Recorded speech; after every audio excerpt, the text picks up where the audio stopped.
अज्ञानतिमिरान्धस्य ज्ञानञ्जनशलाकया चक्षुरुन्मीलितं येन तस्मै श्रीगुरुवे नमः। चैतन्य चरितामृत हम लोग सुन रहे हैं। श्री चैतन्य महाप्रभु का अद्वैत आचार्य के घर पर रुकना। तो नित्यानंद प्रभु और चैतन्य महाप्रभु एक तरह से भोग लगा रहे हैं, कह सकते हैं, क्योंकि वो स्वयं भगवान है। लेकिन यहाँ पर कृष्ण को भोग लगा पा रहे हैं। और आगे चलते हैं।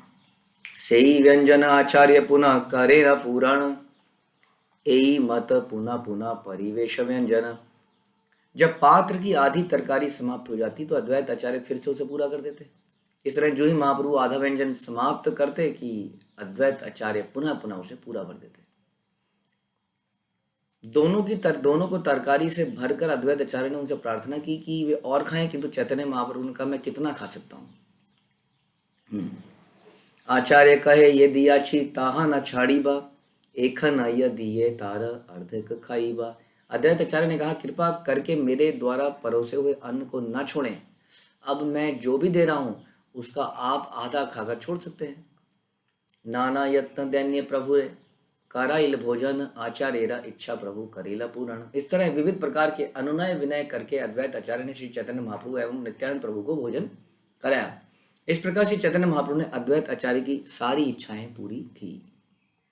नित्यानंद कहे अमर पेट न भरीला, लंजा यहाँ तोर अन्न किछु न खाईला। नित्यानंद प्रभु ने पुनः से प्रयास किया, मेरा पेट अभी भी नहीं भरा है, अपना भोजन ले जाइए, मैंने इससे कुछ भी नहीं खाया, ले जाओ अपना सामान। सब कुछ खाने के बाद मेरा पेट नहीं भरा है और ना ही लग रहा है कि भर पाएंगे, तुम्हारा मूड भी ठीक नहीं है, ऐसा लगता नहीं कि तुम खिलाने के मूड में हो, ले जाओ अपना खाना अपने पास रखो। एक बली एक ग्रास भाते हाथे लैया, उछाली फैलीला आगे ये न क्रुद्ध हैया। यह कहकर नित्यानंद प्रभु ने एक मुट्ठी चावल लिया और उसे फर्श पर उनके आगे फेंक दिया, मानो वे क्रुद्ध हों। ऐसे लिया और फेंक दिया, ये लो अपना खाना ले जाओ। अब देखिए अगेन, ये भगवान हैं, इनकी लीलाओं को हम नकल नहीं मार सकते। पता लगा हाँ पत्नी ने खिचड़ी बनाई है, आपने थाली पटक के मारी, ले जा अपनी खिचड़ी। तो ऐसा तो बहुत बड़ा पाप हो जाएगा, क्योंकि वो भगवान का प्रसाद है। इस तरह से तो यहाँ पर लेकिन देखते हैं, क्योंकि स्वयं भगवान है और भगवान अपने भक्त के साथ एक अद्वितीय लीलाएं कर रहे हैं। तो अद्वैत आचार्य के साथ उन्होंने क्या किया, चावल को ऐसे जमीन पर पटक दिया, ले लो ले जाओ अपना खाना। भात दुई चारी आगे आचार्य अंगे, भात अंगे लैया आचार्य नाचे बहु रंगे। जब इस फेंके हुए चावलों के 2-4 दाने अद्वैत आचार्य के शरीर से लगे तो उसी तरह चावल, तो वे उसी तरह नाचने लगे, चावल लगे शरीर से तरह तरह से नाचने लगे। हाँ, तो जैसे कि कोई एकदम से, देखिए कई मीनिंग देखा जाए तो एक भगवान का ही उच्छिष्ट है। जैसे हम उस दिन भी डिस्कस कर रहे थे, कैसे शिव जी के शरीर पे कैसे वो नाच रहे थे, भोग उसको भगवान के प्रसाद को लगा के। और इस तरह से वो ब्राह्मण जो है चैतन्य चरितामृत में जो भगवान को भोग लगाता है और निमाई उसका बार बार खा लेते हैं और अंत में भगवान के दर्शन पाके वो लगाता है। तो इस तरह से जैसे ही उनका झूठा उनके शरीर पे लगा, हाँ, तो वो नाचने लगे। लेकिन बोल रहे हैं कुछ और। क्या बोलते हैं, अवधू तेरा झूठा लागिला मोर अंगे, परम पवित्र मोरा कैला एक ढंगे। जब नित्यानंद द्वारा फेंके गए चावलों का अद्वैत आचार्य के शरीर से स्पर्श हुआ तो आचार्य ने परमहंस नित्यानंद द्वारा फेंके गए उस उच्छिष्ट के स्पर्श से अपने आप को परम पवित्र समझा। अच्छा, वे नाचने लगे, लेकिन कुछ बोलेंगे कुछ और। तात्पर्य श्रील प्रभुपाद द्वारा श्रील प्रभुपाद की जय। अवधूत शब्द ऐसे व्यक्ति का सूचक जो समस्त विधि विधानों के परे है। कभी कभी नित्यानंद प्रभु सन्यासियों के सारे विधि विधानों का पालन न करते हुए उन्मत्त अवधूत का आचरण प्रदर्शित करते थे। यानी कि भगवान के प्रेम में टोटली रम गया है, पागल हो गया है। उन्होंने अपने उच्छिष्ट भोजन को भूमि पर फेंक दिया था, जिसका कुछ भाग अद्वैत आचार्य के शरीर से छू गया। अद्वैत आचार्य ने इसे प्रसन्नतापूर्वक स्वीकार कर लिया, क्योंकि उन्होंने अपने आप को स्मार्त ब्राह्मण के रूप में प्रस्तुत किया। नित्यानंद प्रभु द्वारा फेंके गए उच्छिष्ट के स्पर्श से अद्वैत आचार्य ने अनुभव किया कि मानो उनके समस्त स्मार्त कलुष धुल गए हों, पवित्र हो गए हों। और यही भाव से हम लोग भगवान का प्रसाद लेते हैं कि उसको पाने से हमारे सारे पाप धुल जाएंगे। शुद्ध वैष्णव का उच्छिष्ट महाप्रसाद कहलाता है। और शुद्ध वैष्णव तो हो तो महाप्रसाद जो भगवान का हो, महाप्रसाद जो शुद्ध वैष्णव का उच्छिष्ट हो, यह पूर्णतः आध्यात्मिक होता है और विष्णु तुल्य माना जाता है। ऐसा उच्छिष्ट सामान्य नहीं होता। गुरु को परमहंस समझना चाहिए। गुरु वर्णाश्रम व्यवस्था के दायरे में नहीं आता। गुरु तथा उसके ही तुल्य परमहंसों या शुद्ध वैष्णव को उच्छिष्ट पवित्र करने वाला होता है। जब कोई सामान्य व्यक्ति ऐसे प्रसाद का स्पर्श करता है तो उसका मन शुद्ध हो जाता है और वह शुद्ध ब्राह्मण के पद तक ऊपर उड़ जाता है। अद्वैत आचार्य का व्यवहार तथा उनके कथन उन सामान्य लोगों के समझने के लिए है जो आध्यात्मिक शक्ति से अवगत नहीं होते हैं और प्रमाणिक गुरु तथा शुद्ध वैष्णव के उच्छिष्ट की शक्ति को नहीं जानते। लेकिन जैसा हम अक्सर बोलते हैं कि कोई इस तरह से नहीं होता, अद्वैत आचार्य ने खाया नहीं है, उसको केवल टच हुआ है। इसका मतलब उसका भाव पता चल रहा है कि भाव क्या है। हम तो जैसे कि हमारे अंदर तो बहुत सारी लालसाएं हैं कि ये वाला खाना, उसमें भी है ना भगवान का महाप्रसाद भी हो जाए तो उसमें से कौन सा वाला खाना है, ये वाली आइटम खानी है, तो हमारा भाव नहीं है। और उसी तरह से हम अगर महाप्रसाद भी कभी खा लेते हैं वैष्णव का, तो उसमें भी हम देखते हैं कि उन वैष्णव के प्रति हमारा वैसा सरेंडर भाव नहीं होता है, दासत्व तो भाव नहीं होता है। मौका मिलते ही हम उन्हीं वैष्णव से लड़ भी लेते हैं। नहीं तो हम अपने फायदे के लिए कुछ शॉर्ट टर्म गेन चाहते हैं और कुछ नहीं है, कि किसी तरह से ये कुछ शॉर्टकट हो जाए और मैं उच्च बन जाऊँ। तो ऐसे नहीं होगा, यहाँ पे कोई शॉर्टकट नहीं है। ऑलरेडी ये शॉर्टेस्ट कट है सेवा करने का। तो इसलिए इसलिए हम लोग बार बार भी खाते हैं तो भी असर नहीं होता है ना। रामानुजाचार्य, आप जानते हैं एक स्टोरी में कैसे उन्होंने अपना मुंह से एक झूठा फेंका और सरोवर में मछली ने खाया और मछली एकदम से चतुर 4 हाथ की बन के, है ना, उस रूप में एकदम से मुक्त होकर चली गई। और उनके जो शिष्यगण थे वो देखते ही रह गए कि अरे हम तो रोज आपका झूठा खाते हैं, ये क्या मछली बन गई, हम रह गए। तब उन्होंने बनाया कि वो निष्कपट भाव है, जानवर है ना। हमारे हृदयों में बहुत सारी कपटताएं हैं, द्वेष है, ईर्ष्या है। इसलिए महाप्रसाद खाने से कुछ होता नहीं, महाप्रसाद खाने से भी कुछ नहीं होता है। क्योंकि जितना हम इकट्ठा करते हैं उससे ज़्यादा हम निकाल देते हैं, इसलिए हमारा बर्तन खाली रहता है। ये समस्या है। तो इसलिए हमारे ऊपर इसका असर नहीं हो रहा है, क्योंकि वैष्णव अपराध से ही नहीं दूर जा रहे हैं, तो वैष्णव उच्छिष्ट कैसे असर करेगा अपना। तोरे निमंत्रण करी पाई नो तार फल, तोर जाति कुल नाही सहजे पागल। अद्वैत आचार्य ने हंसी हंसी में कहा, हे प्रिय नित्यानंद, मैंने आपको आमंत्रित किया और उसका फल मुझे मिल चुका है। आपकी कोई जाति या कुल निश्चित नहीं है, आप स्वभाव से पागल हैं। तो सहजे पागल शब्द यह सूचित करता है कि नित्यानंद प्रभु दिव्य परमहंस अवस्था में है, क्योंकि वो सदैव राधा कृष्ण की सेवा में रहते हैं, उनका स्मरण करते हैं, इसलिए इसको दिव्य पागलपन कहते हैं। तो एक तरह से बता रहे हैं कि हंसी हंसी में ही अब इनका हंसी मजाक फिर से चल रहा है कि जो मैंने आपको निमंत्रण किया था उसका फल मिल गया। क्या फल मिला? आपका उच्छिष्ट हमें मिल गया है। आपकी कोई जाति कोई कुल नहीं है। हम वास्तव में हम लोगों की भी कोई जाति कोई कुल नहीं है, हम सब लोग कृष्ण के नित्यदास हैं। यही जाति और यही कुल है। आपनार सब सम मोर करी बारे तारे, झूठा दिले विप्र बलि भय न करिले। आपने मुझे भी अपने समान पागल बनाने के लिए ही मेरे ऊपर उच्छिष्ट फेंका है। आपको इसका भी डर नहीं हुआ कि मैं एक ब्राह्मण हूं? ये देखिए, कह रहे आपकी तो कोई जाति का नहीं पता है, आपने अपना झूठा मुझ पे फेंक दिया है। ये तो सोचते कि मैं उच्च कुल का हूं और तुम निम्न कुल के हो एक तरह से। और पागल आप पागल हो। अब जब पागल किसी को देगा कुछ अपना झूठा, तो वो क्या हो जाएगा? वो भी पागल हो जाएगा। हाँ, तो मैं भी तुम्हारी तरह पागल हो गया, तो इसीलिए मैं अब ये पागलों की तरह नाच रहा हूँ। तो वो नाचने लगे थे, तो इस तरह से बोले। ये एक व्यंग था। आपनार सम शब्द इस बात के सूचक है कि अद्वैत आचार्य अपने आप को स्मार्त ब्राह्मण मानते थे, और वास्तव में ये एक छोटी पोजीशन है। अपने आप को बोलना कि मैं एक ब्राह्मण हूँ, वैष्णव नहीं हूँ, मतलब कि मैं, तो इसका मतलब अपने आप को छोटा मान रहे थे। स्मार्त ब्राह्मण, कर्मकांडी ब्राह्मण। और नित्यानंद प्रभु को शुद्ध वैष्णव के दिव्य पद पर अवस्थित मानते थे। नित्यानंद प्रभु ने उन्हें अपना उच्छिष्ट इसलिए दिया जिससे वे उन्हीं के समान अवस्था को प्राप्त हों और शुद्ध वैष्णव या परमहंस बन सकें। अद्वैत आचार्य का कथन इसका सूचक है कि परमहंस वैष्णव दिव्य पद पर आसीन होता है। शुद्ध वैष्णव पर स्मार्त ब्राह्मणों के विधि विधान लागू नहीं होते। इसलिए अद्वैत आचार्य ने कहा कि मुझे आपके अपने स्तर पर उन्नत करने के लिए वैष्णव, शुद्ध वैष्णव या परमहंस उच्छिष्ट यानी कि महाप्रसाद को आध्यात्मिक मानता है। वह उसे भौतिक या इंद्रिय तृप्ति करने वाला नहीं मानता। वह महाप्रसाद को सामान्य दाल भात नहीं अपितु आध्यात्मिक वस्तु मानता है। ऐसा ही विचार करना चाहिए, क्योंकि हम लोग तो दिन रात इसी में डील करते हैं, इसी के बीच में रहते हैं, उठते बैठते हैं। किसके बीच में?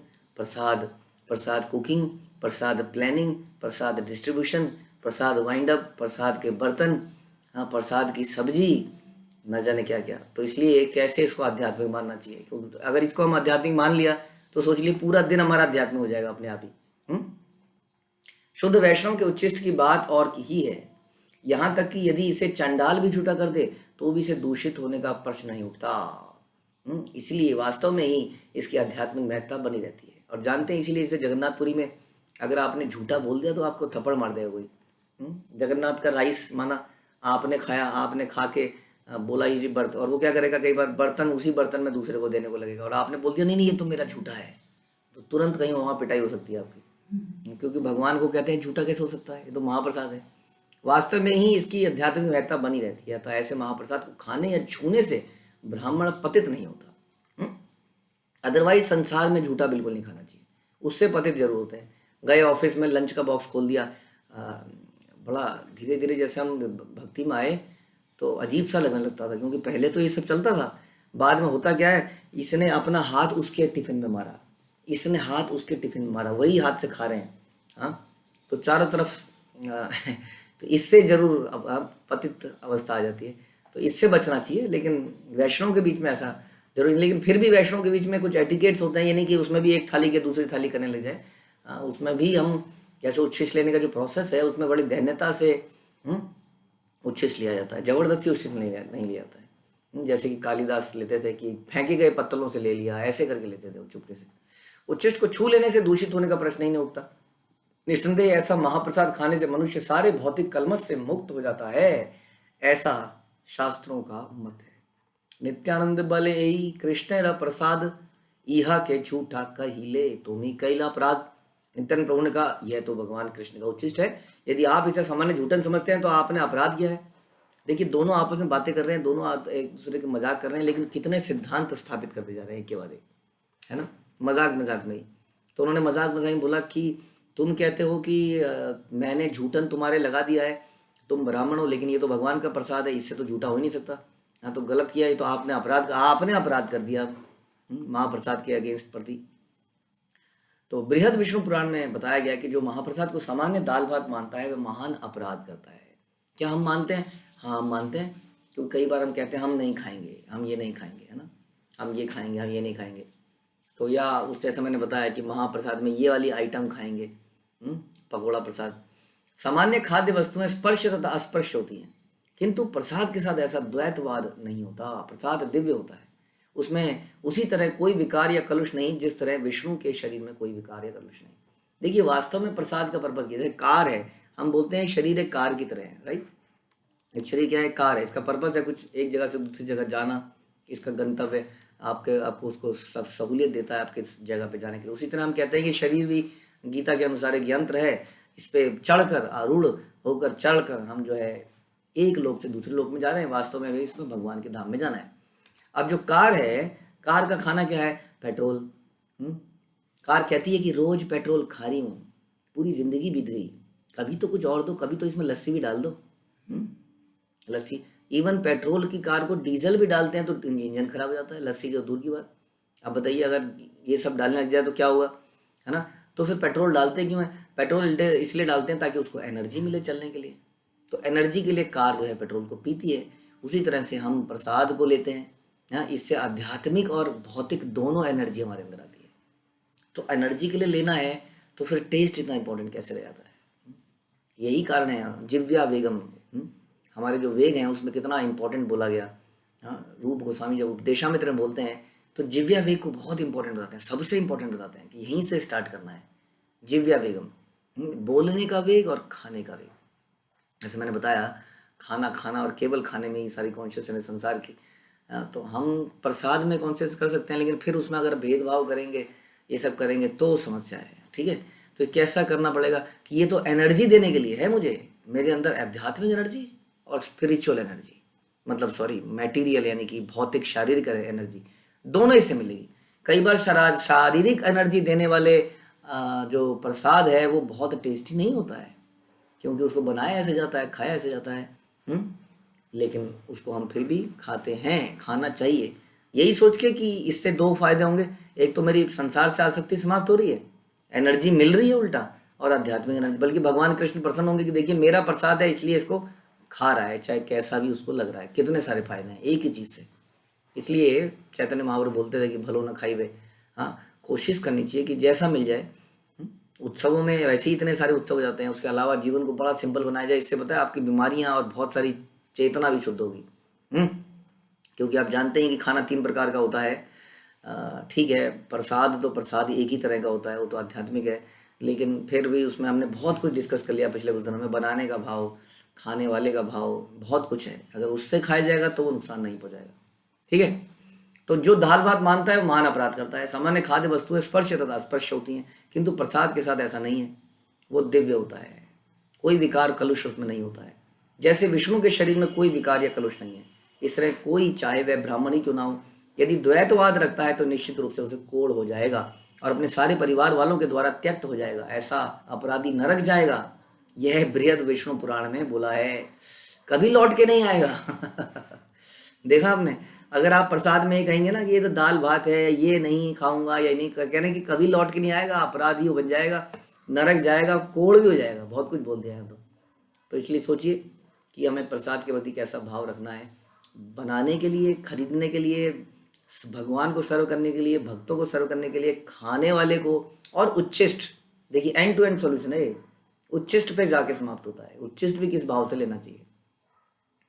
शतेक सन्यासी यदि करह भोजन, तब यही अपराध यही बे खंडन हई बे खंडन। श्री नित्यानंद प्रभु ने आगे कहा, यदि आप 100 सन्यासियों को अपने घर बुलाकर भरपेट भोजन कराएंगे तभी आपका अपराध खंडित होगा। समझ में आया? अब एक तरह से उनको डरा रहे हैं कि तुमने तो अपराध कर दिया, अब कुछ नहीं हो सकता, अब तो 100 सन्यासियों को बुला के खिलाओ। आचार्य कहे ना करीब सन्यासी निमंत्रण, सन्यासी ना शीला मोरस अब स्मृति धर्म। अच्छा, अद्वैत आचार्य ने कहा अब मैं कभी किसी सन्यासी को नहीं बुलाऊंगा, तुमको बुला के देख लिया मैंने, क्योंकि एक ही सन्यासी ने मेरे सारे ब्राह्मण स्मृति नियमों को कलुषित कर दिया। ये कहना है तुमने मुझे कलुषित कर दिया, एक को बुला के ये हो लगे, किसी को नहीं बुलाऊंगा, तुम जो बोलना है बोलते रहो। एत बलि दुई जने कराइल आचमन, उत्तम शय्याते लैला लैया कराइल शयन। इसके बाद अद्वैत आचार्य ने दोनों प्रभुओं के हाथ और मुंह धुलवाए। देखिए मजाक में भी यदि हम मजाक भी करते हैं तो हम अपना दासत्व तो हमेशा ध्यान रखते हैं। जैसे कृष्ण के सखा जो हैं, कृष्ण की पीठ पे अगर चढ़ भी जाते हैं कभी कभी, लेकिन हमेशा ध्यान रखते हैं कि दे आर सर्वेंट। ऐसी कृष्ण की पत्नियां गोपियां, जो कि कृष्ण अकेले में भी गोपियों के नाम लेते हैं द्वारका में, फिर भी गोपियां ऊपर नहीं चढ़ जाती हैं आसमान में। जैसे कई बार पति आसमान में चढ़ जाते हैं या कई बार पत्नी आसमान में चढ़ जाती हैं, उनकी थोड़ी तारीफ कर दी जाए तो हमेशा वो अपने सर्विट्यूड, अपने भाव को ध्यान में रखते हैं। तो अद्वैत आचार्य के बीच में चल रहा था जो भी चल रहा था, लेकिन वो जानते थे कि वो सर्वेंट हैं, और तुरंत अच्छे से उनका हाथ मुंह धुलाया, उसके बाद सुलाने के लिए उत्तम शैया पर ले जाकर विश्राम करने के लिए लिटा दिया। तो कई बार हम करते हैं हंसी ठिठोरी, लेकिन ध्यान रखना चाहिए immediately we have to come back to our real position. And वो पोजीशन क्या है कि हम वैष्णव के दास हैं। ये नहीं कि वो मजाक चलता रहे, जब तक चलता रहे जब तक एक आदमी अंदर से चिढ़ भुन के खत्म ना हो जाए, तब हमें आनंद आया। जगाई मदाई की तरह आज एक और को तंग किया। लवंग इलाची बीज उत्तम रस वास, तुलसी मंजरी सह दिला सुख मुख वास। श्री अद्वैत आचार्य ने दोनों जनों को लौंग तथा इलायची के साथ तुलसी मंजरी का सेवन कराया। इस तरह उनके मुखों में सुगंध आने लगी। तो इस प्रकार से प्रसाद का अंत उन्होंने कैसे कराया, लौंग और इलायची के साथ तुलसी मंजरी। जैसे हम लोग सौंफ वगैरह खाते हैं, तो सौंफ कई बार मार्केट की बनी होती है, उसमें हम लोग खाते हैं, वो कोटिंग हो रखी होती है कुछ, तो वो तो पता नहीं मार्केट में क्या से कैसे बनती है, लेकिन कई चीज़ें ऐसे दी जा सकती हैं। जैसे थोड़ी सी सौंफ उसमें मिश्री है, लौंग इलायची है, इससे थोड़ा जर्म्स जो पैदा होते हैं वो भी दांतों के बीच में है, इलायची सुगंध भी आ जाती है। तो इस प्रकार से तुलसी मंजरी इनका सेवन कराया। और सुगंधी चंदन लिप्त कैल कलेवर, सुगंधी पुष्प माला आनी दिला हृदय ऊपर। श्री अद्वैत आचार्य ने दोनों प्रभुओं के शरीर पर चंदन का लेप किया। लेट रहे हैं, ठंडक से लेटेंगे, सुगंध आएगी हल्की हल्की, अच्छी सी अच्छी नींद आएगी। तो चंदन का लेप किया और फिर उनके वक्षस्थल पर अत्यंत सुगंधित फूलों की माला भी पहनाई। तो इस तरह से आराम, बड़ा अच्छा आराम बीतेगा। डीओ परफ्यूम वगैरह डालने की जरूरत नहीं है। आचार्य करीते चाहे पाद संवाहन, संकुचित हैया प्रभु भले न वचन। जब महाप्रभु शैया पर लेट गए तो अद्वैत आचार्य उनके पांव दबाना चाहते थे, किंतु महाप्रभु को संकोच हो रहा था। क्यों हो रहा था? क्योंकि वो भक्त के भाव में आए थे। अतएव अद्वैत आचार्य से इस प्रकार बोले, बहुत न चाहिले तुमी छाड़ ना चाना, मुकुंद हरिदास लैया करह भोजन। चैतन्य महाप्रभु ने कहा, अद्वैत आचार्य आपने मुझे बहुत नाच नचाया, मैं इतना सा खाना चाहता था, तुमने इतना खिलाया, उसके बाद मेरी ऐसी आतिर खातिर करते जा रहे हो, अब आप बंद कर दीजिए, बस बहुत हो गया। मुकुंद और हरिदास को साथ जाकर भोजन करिए, जाइए। श्री चैतन्य महाप्रभु यहाँ पर अद्वैत आचार्य को यह बतला रहे हैं कि सन्यासी के लिए ना तो अच्छी शैया पर लेटना शोभा देता है, ना लौंग इलायची खाना, और ना ही पूरे शरीर पर चंदन लेप। तो दो तरीके से देखना है इसी घटना को। एक तो भगवान के लिए तो ऐसा करना ही है, जो उन्होंने किया बिल्कुल सही किया, लेकिन भक्त को ऐसा नहीं करना चाहिए, अपने लिए एक्सपेक्ट नहीं करना चाहिए। और सन्यासी को सिंपल जिंदगी जीनी चाहिए। हाँ, जब सन्यासी को जीना चाहिए तो हमें नहीं लगता है कि गृहस्थ को ऐशो आराम करना चाहिए। तो इस तरह से उनको सिंपल लाइफ जीनी चाहिए।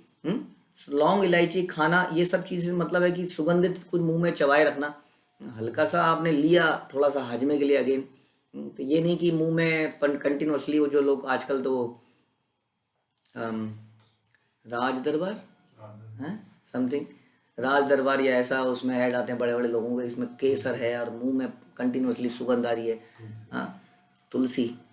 तो ये सब चीज़ों की ज़रूरत नहीं है हम लोगों के लिए, ठीक है। बहुत ही सिंपल, जितना स्वास्थ्य के लिए ज़रूरी है उतना ही।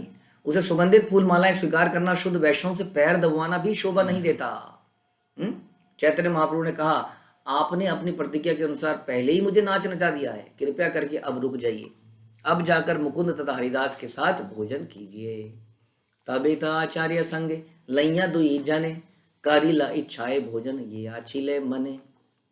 तत्पश्चात अद्वैत आचार्य ने मुकुंद तथा हरिदास के साथ प्रसाद ग्रहण किया और उन तीनों ने भरपेट इच्छानुसार भोजन किया।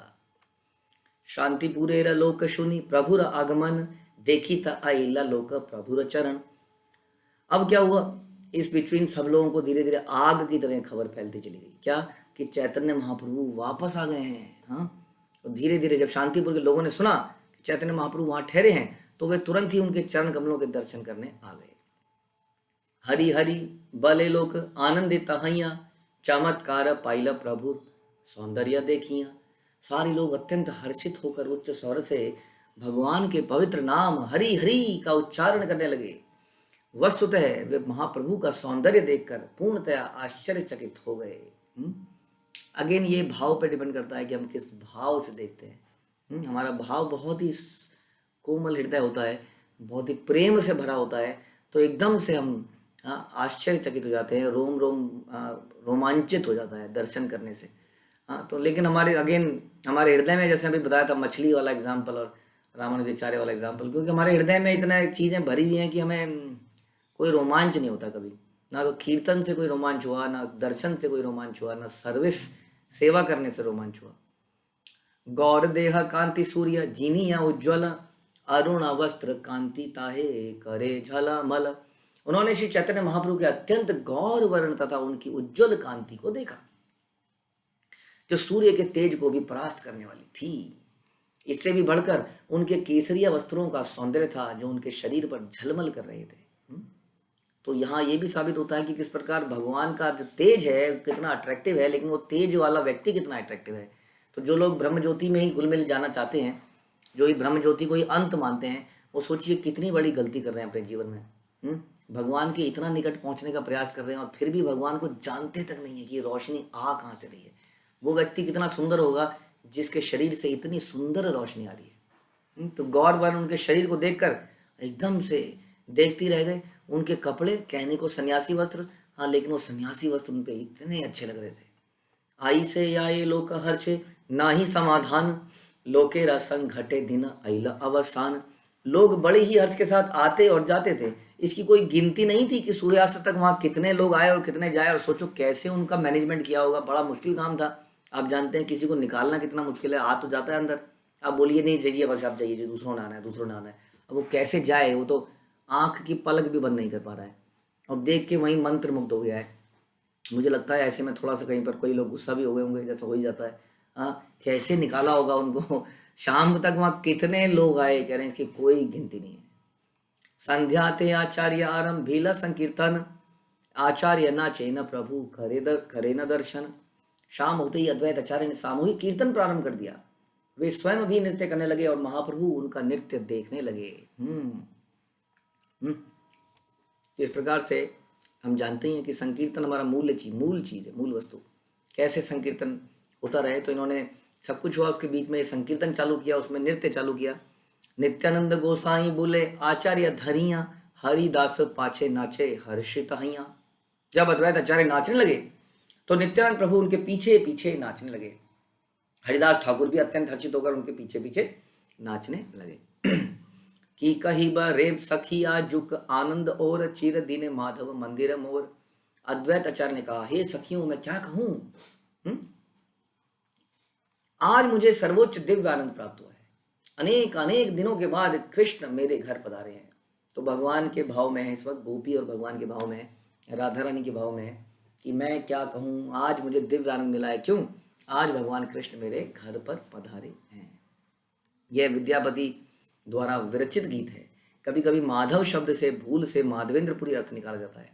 अद्वैत आचार्य माधवेंद्रपुरी के शिष्य थे, इसलिए कुछ लोग उन्हें माधव शब्द का प्रयोग होने से अनुमान लगाते हैं कि यह माधवेंद्रपुरी के लिए आया है, किंतु यह तथ्य नहीं है। यह गीत मथुरा में कृष्ण की अनुपस्थिति के समय राधा रानी ने से कृष्ण के विरह की स्मृति में रचा गया। जब कृष्ण लौट आए तो यह गीत श्रीमती राधा रानी के द्वारा गाया गया। यह मथुरा विरह के नाम से विख्यात है। देखिए, आचार्यों के बताने से पता चलता है कि मतलब क्या है।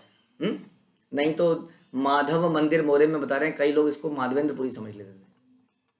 एई पद गायो आइया हर्षे करे नर्तन, स्वेद कंप पुल काशु हुंकार गर्जन। अद्वैत आचार्य संकीर्तन टोली का नेतृत्व कर रहे थे और उन्होंने इस श्लोक को बड़े हर्ष से गाया। उनके शरीर में भावमय स्वेद, कंपी, रोमांच, अश्रु तथा कभी कभी गर्जन और हुंकार का प्राकट्य हो रहा था। तो अगेन हमारे आचार्य हमें ये दिखाते हैं कि व्हाट इज द हमारा अंत क्या है, प्रेम का अंत। कई बार हम बड़े प्रसन्न हो जाते हैं कि अब तो बहुत बढ़िया से माला हो रही है, अब सारे काम बहुत बढ़िया से हो रहे हैं। ये अंत नहीं है, अंत तो ये सब चीजें हैं। तभी तो भगवान बोलते हैं कि नयनम गलद सुधारया वदनम गदगद हृदया गिरा। कब ऐसा होगा कि मैं जब मंत्र बोल रहा हूँगा तो मेरा गला जो है रुंध जाएगा प्रेम से, आंसू के धार बहेंगी, शरीर रोमांचित हो जाएगा। ऐसा अभी नहीं हो रहा है, डेफिनेटली कभी ऐसा होगा। इसलिए कितनी मेहनत हमें और करनी है, क्योंकि हमें क्यों, why to settle for something which is not the best. सब स्टैंडर्ड चीज से हम क्यों संतुष्ट हो जाएं, क्यों ना बेस्ट चीज हमें मिले, वो कि कृष्ण प्रेम की टोटल बिल्कुल परिपक्व अवस्था। इसका कहने का मतलब है कभी भी ऐसा नहीं होगा कि हम कहेंगे अब हो गया, हमें और मेहनत करते जाना है, क्योंकि ये अंत है। इसको हम प्राप्त कब करेंगे, इसके लिए हम फ्रस्ट्रेट नहीं होंगे, लेकिन हम आगे जरूर बढ़ते जाएंगे, क्योंकि इसमें अंत है ही नहीं एक्चुअली में। जितना आगे बढ़ेंगे उतनी नई नई चीजें हमारे सामने आती रहेंगी, उतना आनंद, आनंदाम बुद्धि वर्धनम प्रतिपदम पूर्णामृत स्वादनम। इसलिए आपसे रिक्वेस्ट है कि संतुष्ट मत होइए, अपनी चेतना के सुधार में, शुद्धिकरण में लगे रहिए बस रोज ही। ये मत बोलिए अब तो बहुत हो गया, ये तो बहुत हो जाता है, ये कब तक हम करेंगे, ये सब मत बोलिए, नहीं तो आपके जीवन में नीरसता आ जाएगी। बता रहा हूँ आपको, कभी कभी हमारे भक्तों के अंदर ऐसा आ जाता है, नियमों का पालन करते करते करते करते कब तक करेंगे आखिर। अगर ऐसा करेंगे तो तुरंत नीचे गिर जाएंगे। और फिर वही भौतिक रस के चक्कर में भागेंगे, और भौतिक रस से ही अगर आनंद आ रहा होता तो फिर आध्यात्मिकता में आए क्यों? बड़ा सिंपल क्वेश्चन है मेरा। अगर इन्हीं रस को लेना था तो फिर क्यों आए? ये रस में रस नहीं था तभी तो यहाँ पर आए, या हमें अभी तक ये बिलीव नहीं हुआ है कि नहीं इनमें से भी थोड़ा रस तो निकल ही जाएगा। यहाँ पे देखिए कैसा कैसा भाव दिखाते हैं। क्या किसी दवाई से, किसी शराब से ऐसे भाव तो नहीं आते। फिर भी स्वेद, कम कभी, रोमांच, अश्रु, गर्जन, हुंकार, किसी शराब को ऐसी नहीं इंटॉक्सिकेंट ऐसा बना जिससे ये सब कुछ हो जाए।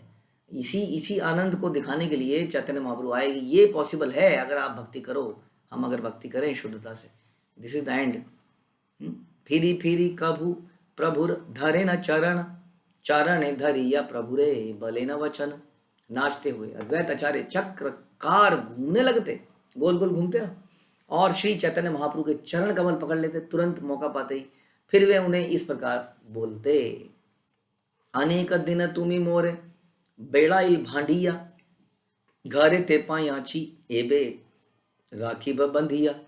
श्री अद्वैत आचार्य कहने लगे, आप बहुत दिनों तक बहकाकर मुझसे बचते रहे, अब आप मेरे घर आए हैं, अब मैं आपको बांध कर रखूंगा। हाँ, कैसे हम चौराष्टकम में गाते हैं कि ये तो चोर है, इसको बांधना, तो इसको पकड़ना बड़ा मुश्किल है, लेकिन हमने प्रेम से इसको बांध देंगे। आओ आओ आओ, बांध दो इसको, जा ना पाए यहाँ से। अपने दिल के कारागार में बंद कर लूंगा। सुना था आपने चौरास, कैसे अपने दिल के कारागार में इसको बंद कर देंगे। ऐसे यशोदा माई ने तो लिटरली बंद कर दिया था। तो इस तरह से कह रहे हैं मैं आपको बांध दूंगा। बहुत बहकाया। हाँ, पहले तो काफी समय तक अपने आप को उजागर ही नहीं किया। विश्वम्भर के चक्कर में मेरे घर में आते थे। हाँ, विश्व रूप को बुलाने आते थे अपने बड़े भाई को, और मैं तुम्हें देख के चकित हो जाता था, ये बालक क्या है, ये हिप्नोटाइज कर देता है मुझे जैसी आता है। और चले गए आए, चले गए आए, चले गए। कितनी लाइफ बीत गई, मतलब कितने साल बीत गए। लिटरली आप जवान हो गए तब आपने अपना स्वभाव को रिवील किया। वो बचपन सारा चला गया। उसके बाद भी मुझे आचार्य कहते रहे, मेरे पैर छूते रहते हो। अब नहीं जाने दूंगा। एत बलि आचार्य आनंदे करे न नर्तन, प्रहर एक रात्रि आचार्य कैल संकीर्तन। इस तरह कहते हुए उस रात को अद्वैत आचार्य ने बड़े ही आनंद के साथ 3 घंटे तक संकीर्तन किया और सारे समय नाचते रहे। अद्वैत आचार्य की उम्र काफी काफी बड़ी थी। आई थिंक पता नहीं 60-70 साल के थे वो जब चैतन्य महाप्रभु जन्म लिया था। जब अब सोचिए अब इस वक्त कितने होंगे, 80। हाँ, 80 साल के आदमी जो है 3 घंटे तक नाच रहा है। प्रेमर उत्कंठा प्रभुर नाही कृष्ण संग, विरह बाड़ीला प्रेम ज्वाला रस रंग। जब अद्वैत आचार्य इस प्रकार नृत्य कर रहे थे तब तो चैतन्य महाप्रभु को कृष्ण के भावोल्लास समय प्रेम की अनुभूति हुई। भावोल्लासमय प्रेम की अनुभूति हुई और उनके विरह के कारण प्रेम की लहरें और ज्वालाएं तीव्रतर हो गई। तो इस तरह से जब अद्वैत आचार्य को देखा भाव में, तो ऐसे ही जब हमारे कुछ भक्त बहुत भाव में होते हैं तो सबको एक्साइटमेंट हो जाती है। कुछ लोग कीर्तन इस भाव से करते हैं, कुछ लोग नाचते इस भाव से हैं, कुछ लोग मृदंग करताल ऐसे बजाते हैं कि सारे लोग जो हैं भाव में आ जाते हैं। इसी तरह से इसलिए संघ बोला गया कि जब संघ में हम देखते हैं वो एंथुसियास्टिक उत्साहित भक्तों को, तो हमारे अंदर उत्साह की तरंग करंट सा लग जाता है। और कई बार देखेंगे जैसे कि वो पुराने जमाने में वो होती थी ना, माता माता आ जाती थी किसी पे और बैठे बैठे करके। हाँ, तो ऐसे ही हमारे भक्त जो हैं बैठे हैं बेचारे किसी तरह रोक रहे हैं, अब नहीं हो रहा, खड़े होते हैं एकदम से दम दमादम। कल मैंने सुना कि कल कुछ लोग, मैं देख नहीं पा रहा था, कुछ ऐसे ही नृत्य कर रहे थे, कुछ लोग करंट सा मार रहे थे कल शिवास आंगन में तो ऐसा करंट लगने लगता है लोगों को। तो इस तरह से चैतन्य महाप्रभु के अंदर जो है प्रेम की अनुभूति हुई। व्याकुल हैया प्रभु भूमि ते पड़ीला, गोसाई देखिया आचार्य नित्य संबरीला। भावोल्लास से व्याकुल होकर श्री चैतन्य महाप्रभु सहसा भूमि पर गिर पड़े। यह देखकर अद्वैत आचार्य ने नृत्य करना बंद कर दिया। प्रभु अंतर मुकुंद जाने भाल मते, भावे रसदृश पद लागिला गाईते।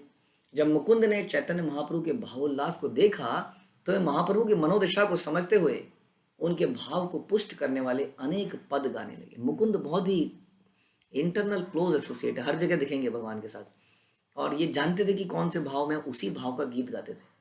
तो अब ये समझ गए, इनको ये नीचे गिर पड़े हैं, इनको ऐसे पानी डाल के फूंक मार के नहीं उठा सकते आप, इनको उठाने के लिए वैसे ही भाव का कोई गीत गाना पड़ेगा। हाँ, तो ये अब उनकी मनोदशा को समझते हुए कई जो है अनेक पद गाने लगे। आचार्य उठाइल प्रभु के करी ते नर्तन, पद शोनी प्रभुर अंगना याय धारण। अद्वैत आचार्य ने श्री चैतन्य महाप्रभु को उठाया, उनको उठाया जिससे वे नृत्य कर सके। नृत्य करने के लिए उठाने का प्रयास किया और मुकुंद द्वारा गाए जाने वाले पदों को सुनकर महाप्रभु को उनके शारीरिक लक्षणों के कारण पकड़े नहीं रखे जा सके। महाप्रभु को पकड़ नहीं पाए, जो उनके शारीरिक भाव आ गए उनके अंदर उस गाने को सुन के। तो यही है, जैसा हम अक्सर बोलते हैं कि हम बहुत सारे वैष्णव आचार्यों के गीत गाते हैं, अक्सर बहुत सारे गीत गाते हैं, लेकिन थोड़ा सा प्रॉब्लम यह है कि उन गीतों को बहुत अच्छी तरंगे हमारे भक्तों ने बना ली हैं, कैसे इसको गाना है ना, लेकिन हम बस वो गाने का उसको म्यूजिकल बन जाता है। तो आपसे रिक्वेस्ट है कि जैसे हम लोग कई बार करते हैं कि पहले मतलब पढ़ते हैं उसका, ताकि गाते हुए एटलीस्ट कुछ, जब बार बार गाएंगे ना तो आप ध्यान से सुना कीजिए। ये मत सोचे कीजिए कि ये कोई वो है क्या संस्कृत है। ध्यान से सुनेगा आपको समझ में आएगा, बंगाली भी समझ में आएगी कि आचार्य उठाइल प्रभु के करीते नर्तन, समझ में आएगा। हाँ, धीरे धीरे आप ध्यान से जब सुनेंगे और आपने पहले से उसका मतलब पढ़ रखा होगा तो आपको समझ में आएगा। इस तरह से ध्यान से सुनेंगे ना जब, तो जैसे हम गा रहे थे, दयाल निताई क्या है, निताई और रंग अदे नाचे मोरा मन, समथिंग लाइक दैट। नाचेर मारो मन, नाचेर मारो, तो समझ में आता ही है। हमने क्या गाया उसके बाद, दयाल तो नहीं है, मार खाए प्रेम दिए। हाँ, मार खाए और प्रेम दिए, जगाई मदाई से मार खा के भी प्रेम दिए, दयाल तो नहीं है। ऐसा दयालु तो कोई नहीं है, ऐसा दयाल दयाल तो नहीं है। ऐसे थोड़ा सा रिमेम्बर जब करेंगे तो जब गाएंगे तो भाव हृदय में पैदा होंगे। थोड़ा कोशिश जरूर करनी चाहिए, ऐसे गाते रहेंगे तो सालों साल वो गाने की तरह लिरिक्स बन जाएंगे, बस नॉट मोर देन लिरिक्स। ठीक है, तो यहाँ पर जब मुकुंद के उन्होंने सुने तो उनके अंदर वो भाव पैदा हो गए, उनको पकड़ना मुश्किल हो पा रहा था, शारीरिक लक्षणों के कारण पकड़े नहीं जा सके। अश्रुकंप पुलक स्वेद गद गद वचन, क्षणे उठे क्षणे पड़े क्षणे का रोदन। उनके नेत्रों से अश्रु गिरने लगे, उनका शरीर जो है कांपने लगा, उन्हें रोमांच हो गया, उनका शरीर स्वेदमय हो गया, उनकी वाणी अवरुद्ध हो गई। कभी भी उठ खड़े होते, कभी गिर पड़ते, तो कभी रोदन करने लगते। इस दिव्य आनंद को हम भी प्राप्त कर सकते हैं, इसका छोटा सा अंश, नॉट इफ इतना नहीं तो। इसलिए कई बार कई भक्त होते हैं, उनका जब कीर्तन या भजन गाते हैं तो उनकी आंखों में आंसू आने छुपाते हैं फिर भी, लेकिन एकदम से ऐसे भाव में वो आ जाते हैं, क्योंकि वो उनके सब चीज़ों पे मेडिटेट कर रहे होते हैं, डूब रहे होते हैं, उसके आनंद में डूब रहे होते हैं। हा हा प्राण प्रिय सखी कीना है मोरा, कानु प्रेम विषय मोरा धनु मन जरे। मुकुंद गाने लगे, हे प्राण प्रिय सखी, मेरे साथ क्या क्या नहीं बीता। राधा रानी के भाव में, कृष्ण के प्रेम रूपी विष के प्रभाव से मेरा शरीर तथा मन दोनों अत्यंत पीड़ित हैं। अब बताइए, ऐसा और चैतन्य महाप्रभु के सामने ऐसा बोल दिया जाए तो क्या होगा फिर। जब मुकुंद ने देखा कि चैतन्य महाप्रभु को भावोल्लासमयी पीड़ा हो रही है, उनके शरीर से में कृष्ण के विरह के कारण भाव के लक्षण प्रकट हो रहे हैं, तो वे कृष्ण मिलन के गीत गाने लगी कि विरह ज्यादा हो गया।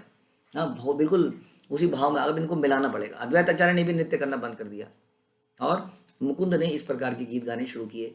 रात्रि दिने पोड़े मन सोयस्ती न पा, यहाँ गेल कानु पा कहाँ ताड़ा कहाँ ओड़ी यहाँ। मेरी भावना इस प्रकार है, मेरा मन दिन रात जलता है और मुझे तनिक भी आराम नहीं मिलता। यदि कोई ऐसा स्थान हो जहां मैं श्री कृष्ण से मिलने जा सकूं तो मैं वहां तुरंत उड़कर चली जाऊं। ऐसा एक स्थान है, हाँ, वो है गोलोक। लेकिन यदि हमें यहीं पर प्रसन्नता हो जाएगी तो कैसे हम जाएंगे, जब तक हमारे अंदर ये भाव नहीं आएगा कि मेरा मन दिन रात जल रहा है। एसिडिटी से नहीं जल रहा है, समोसों से टिक्कियों से नहीं जल रहा है, भगवान के विरह से जल रहा है। ये इसी में आनंद है, समोसे टिक्की में आनंद नहीं है। उसमें तो वाकई में जो एसिडिटी से जलेगा उसमें आनंद नहीं है। क्या कब तक करते रहेंगे ये सब कुछ। मेरा मन दिन रात जलता है और मुझे तनिक भी आराम नहीं मिलता। कोई ऐसा स्थान हो मिल पाए तो मैं वहां तुरंत चला जाऊं। तो वहां जाने की इच्छा हमें पैदा करनी चाहिए। यही पद गाय मुकुंद मधुर सुस्वरे, सुनिया प्रभुर चित्त अंतरे विदरे। मुकुंद ने इस पद को अत्यंत मधुर स्वर में गाया, किंतु जो ही श्री चैतन्य महाप्रभु ने यह पद सुना उनका हृदय विदीर्ण हो गया। निर्वेदा विषाद हर्ष चापल्य गर्व दैन्य, प्रभु रसहित युद्ध करे भाव सैन्य। दिव्य भावों के सारे लक्षण यथा निराशा, खिन्नता, हर्ष, चपलता, गर्व, दीनता महाप्रभु के हृदय में सैनिकों की तरह दौड़ने लगे। बहुत सारे भाव एक साथ पैदा हुए। हाँ, इतना भावोन्माद तो उनके अंदर था। तो हम इसका छोटा मोटा पार्ट जो है फील करने का प्रयास कर सकते हैं, यदि हम ऐसी शुद्धता से हमारी गोल, कम से कम गोल सेटिंग तो अच्छी कीजिए। जैसे हमने आज डिस्कस किया, व्हाट इज द अल्टीमेट, कहाँ पे हमें पहुँचना है और हम अभी कहाँ अटके हैं। उस आनंद को लेना है तो थोड़ा सा इस संसार से विरक्ति, संसार के इंद्रियों विषयों से विरक्ति पैदा करनी पड़ेगी। ठीक है, इसके तात्पर्य को हम कल पढ़ेंगे। आप लोगों को बहुत धन्यवाद। श्री चैतन्य चरितामृत की जय, श्रील प्रभुपाद की जय।